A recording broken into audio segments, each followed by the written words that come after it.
السلام عليكم ورحمة الله وبركاته. متابعيني عاملين ايه؟ يا رب تبقوا بخير وبسعادة وبهنا ودايما سعادة ومبسوطين في حياتكم. يلا فيديو جديد. طبعا قبل ما نشاهد الفيديو هنعمل ايه؟ اشترك في القناة وفعل الجرس عشان يوصل لكم كل جديد. النهاردة بقى الفيديو مختلف شوية. كنت قاعدة بتفرج كده على منتج حلو عجبني في التلفزيون، فدخلت على النت وسألت عليه. هو طقم توابل، بس بجد جميل جدا فعلا يا جماعة، والله يعني عملي، والماتيريال بتاعته حلوة جدا. يعني اول ما شفته على النت حاولت اشوف كذا فيديو ليه وكذا حاجة ليه، يعني مش هشتري كده على طول. فلقيت ناس كتير قوي بتشكر فيه. وعملي وسعره كان كويس، يعني سعره حلو، سعره مناسب يعني. فطلبته على طول فجالي تاني يوم. انا مش فاكرة اسم الشركة ايه، بس هحاول اشوفها لكم يعني. بس هو منتج حلو جدا، اكيد كلكم شفتوه على النت. حاجة كويسة، توابل بس بجد حلو. طبعا ده انا اقعد اطقطقها في الاخر. المنتج طلبته جالي بعدها بيومين.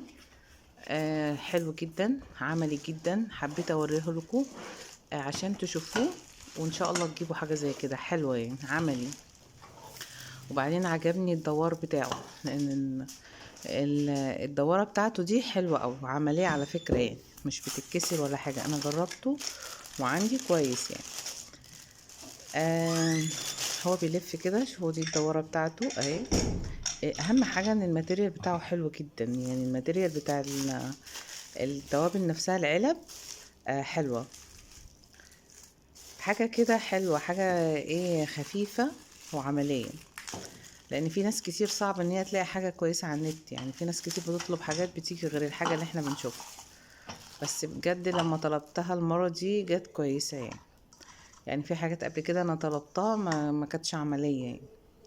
بس بجد طقم التوابل ده حلو جدا يعني.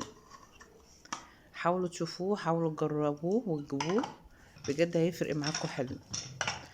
بس هو كان في التيكت بقى بتاع التوابل ده ما جاش في المنتج. فانا اشتريتها، يعني هي ورقة كده بيبقى مكتوب فيها اسماء التوابل، تلزقيها على كل علبة، كل حاجة باسمها يعني، مش غالية يعني. بس حبيت اوريكم بقى الماتيريال بتاع التوابل، حلو جدا وجميل وعملي يعني. اهم حاجة ان احنا نجيب الحاجة ونلاقيها عملية.